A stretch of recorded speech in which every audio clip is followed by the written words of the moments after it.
And we finally have the giveaway winner, and we most certainly have a lot to unpack here. But before we get started,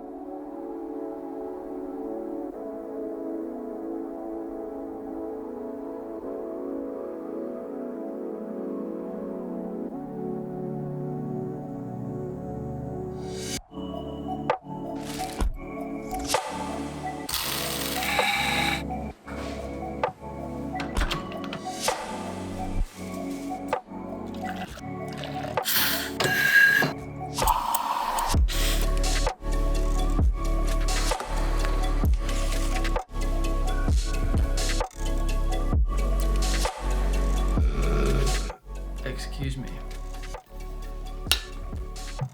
I'm sorry, okay? This video should have come out way earlier, and that's on me. It's my own stupidity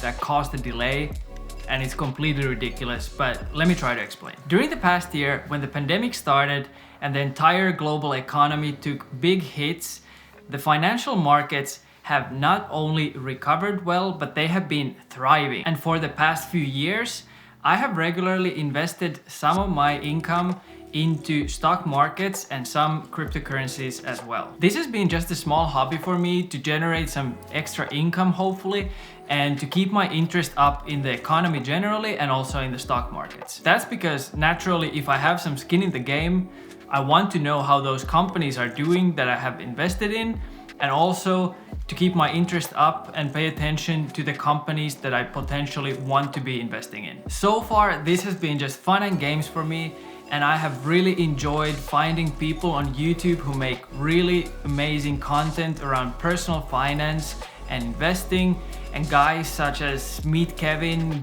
Stephan, and Nate O'Brien are definitely some of my favorites. I have learned so much from just watching YouTube videos from those guys, for example, and as the stock markets have recently been completely skyrocketing, so has my own interest in understanding of what is really going on and how this all works. That being the case, with a simple math, the result is that if my interest goes that way, so does my actions and also the way I spend my time. And that time is always away from something else. If you have been following the news in the past few weeks, I'm sure you have come across a term called meme stocks and this online group on Reddit called Wall Street Bets, and how they have been fighting the big hedge funds, the big dogs on Wall Street. And what that has caused is a whole another realm of drama here, with the wildly popular trading app called Robinhood having to shut down trading entirely for a limited time and then reopening with some completely new restrictions. And that has caused even more drama, even so much so that Elon Musk went online on Clubhouse and called out the CEO of Robinhood, demanding answers to those questions that everyone seems to have right now. Why did they do what they decided to do? And basically, what is the effect in long term with that? Anyways, for me, this has been far more interesting than any reality TV I have ever seen.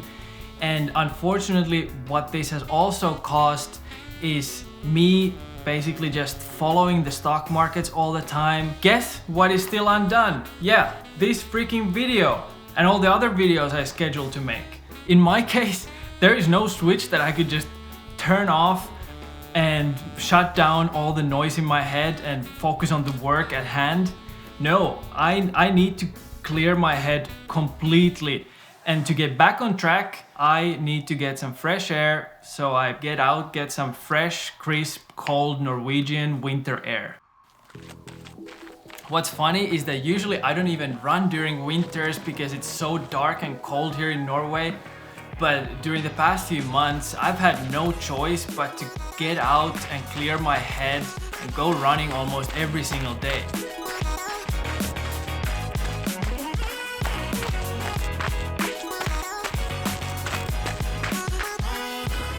And on top of that, I have been medicating myself with the best physical treatment I think us humans can have, and that is a Finnish sauna. For those who don't know, I grew up in Finland, where there is over 2.2 million saunas, and for the reference, the population is around 5.5 million. So there is a pretty strong culture around sauna, and I am for sure no stranger to that. During all the hours I have spent running and trying to get back my focus on the essential work, I have at least discovered how easy it is to get sidetracked. So here's a few things I learned to pay attention to when I feel lost in all the noise. Number one is I turn off all my notifications because they are like this small drug that gives you the good feels, but over time, like, it really kills my productivity. And if someone needs to get a hold of me, if they really do, they probably know how to reach me anyways. Notifications off. Number two is sticking to some routines that help better my days. I personally love starting my days with at least 2-minute long ice cold shower, and combine that with some coffee. It's such a good kickstart for the day. Then later during the day I follow up with long walks with the dog, and I try to make sure that every day I drink enough water. And of course, good nutrition is basic stuff, but sticking to some healthy routines that help your days to be as good as they possibly can. Number three is writing stuff down. I'm not the biggest fan of creating to-do lists, especially long ones. And for many years I have been carrying around these small notebooks that really just help me organize all the thoughts in my head. And what I try to do is always write stuff down, what I want to accomplish during the day. And I try to keep the list short and sweet, so I get to write off those things, fall asleep, leave those tasks behind, and rinse and repeat every single day. Number four is definitely my favorite. That is exercising. I feel like sometimes when I'm in a rut or kind of like in this weird brain fog, it's so easy to skip going outside, going get some sweat on. And what I try to do is prioritize a daily run. At least I have a kettlebell here at home, so I work out with that as well. So at least getting some endorphins running, because it's so important for your both mental health, but also it will better your sleep and then better your life. So daily exercise is definitely a must. Really went off with that one. Anyways, I just wanted to be transparent and honest and open about the BS that has been affecting me recently. And I hope you don't repeat the same mistakes I just did.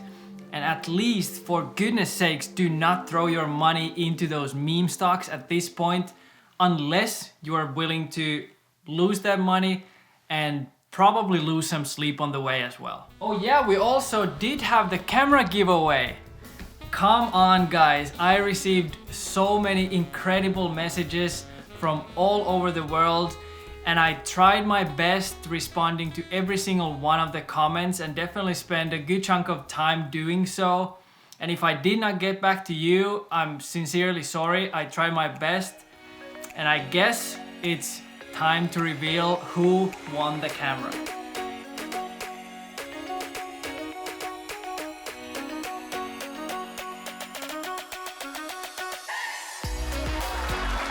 Congratulations, Brandon Saul.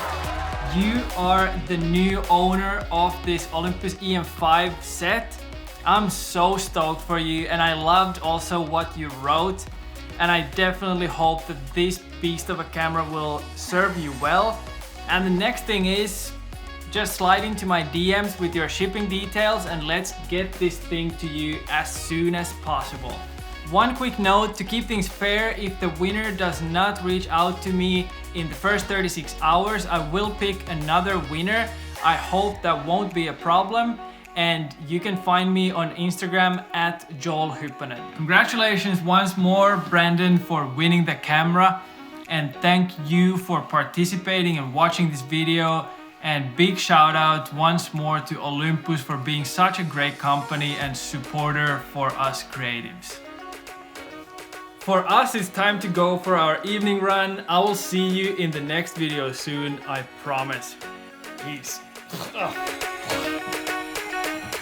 go.